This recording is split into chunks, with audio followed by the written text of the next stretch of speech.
If I had a nickel for every time I made a video on a multi-billion-dollar gaming empire that's become complacent in their design as the years have passed, I'd have 2 nickels, which isn't a lot, but it's weird that it happened twice. Back to back no less. Anyways, Minecraft. Home of fond memories, intense moments, immense creativity, and many, many scandals. Hi. I was a Minecraft kid myself, watching Beijing Canadian and rocking out in survival games every chance I got after school, but the main thing that initially reeled me in were the mobs. I loved the D&D style enemies like undead monsters, giant spiders, and slimes. But despite Minecraft's plethora of really interesting and useful mobs, when you think of Minecraft's big bad, you automatically think of the Ender Dragon. And for many, it was their first introduction to the concept of a final boss. She is Minecraft's top dog, even if there are other mobs that are arguably more difficult to kill. Quick disclaimer, I still haven't beaten Minecraft in my 20 years of living, please forgive me, I'm a fraud. The Ender Dragon is made out to be this powerful endgame monster, but how strong is she really? I'll be covering her speed, strength, durability, and special abilities to determine just that.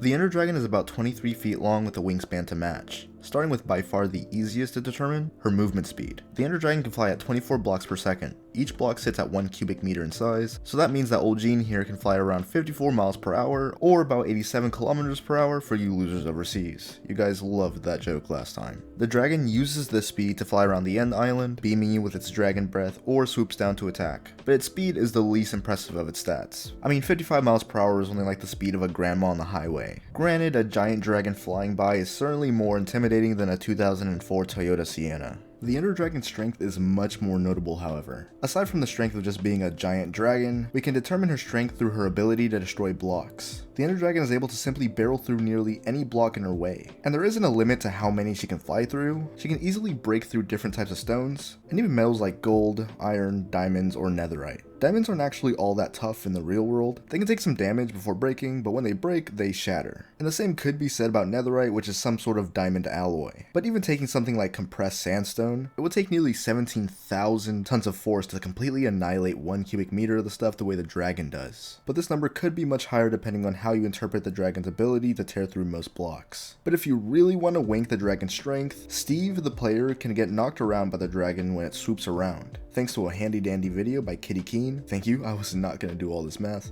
Steve is capable of carrying the weight of trillions upon trillions of universes, and the dragon is able to send him flying no issue. So the dragon's strength ranges from large building level if you want to take this ability to break through blocks at face value, to multiversal plus if you want to believe that the dragon throwing Steve around while he carries the weight of like a gazillion universes is canon.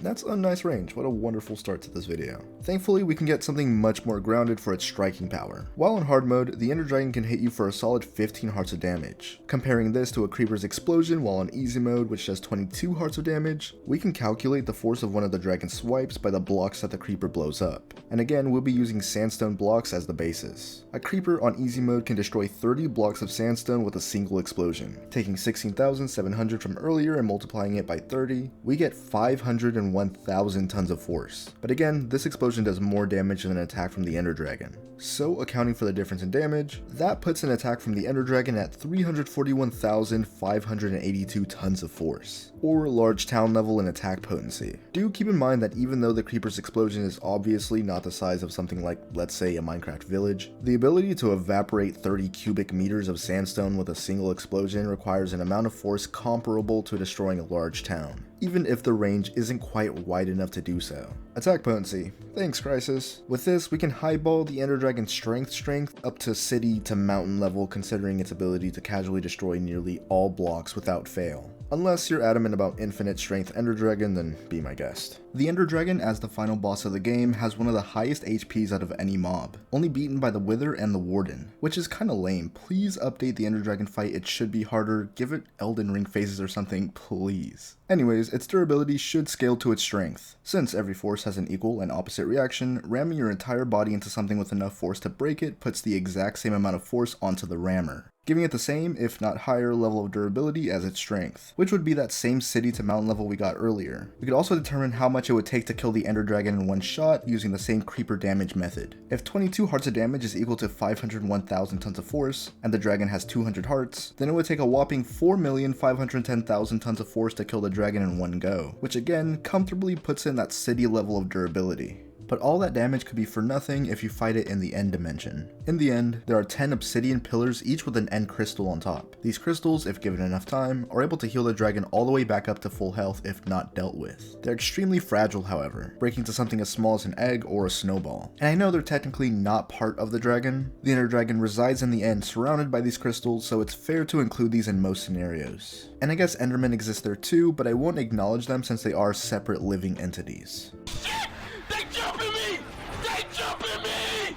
A pretty unique ability of the Ender Dragons is its immunity to status effects, ones given by potions and special arrows. Although I'm not sure if the Ender Dragon has blatant immunity to something like real poisons, we can't assume that she's immune to these potions which have some sort of magical properties. I mean, they're totally magic, right? By taking this idea and running with it, we can assume that she has some sort of immunity to magic, although to what extent I'm not sure. She is still harmed by enchanted weapons, but the enchantments are placed on said weapons and not directly onto her. A sharpness sword still hits her for more damage, but a flame bow won't light her on fire. So back to the dragon being immune to conditions being placed directly onto it. As for her more offensive abilities, she obviously has the ability to fly. She does sort of phase through certain blocks like obsidian, but surely that's a gameplay thing and not some sort of DC speedster quantum tunneling ability. On top of all else, she breathes magical fire. See here? Killed by magic. Totally magic. She can shoot fireballs that leave lingering breath on the floor, or breathe it out directly. This does 6 hearts per second, but lingers for 30 seconds. Sandstone comparison one last time. I just realized that if the source I got for destroying 1 cubic meter of compressed sandstone is wrong, then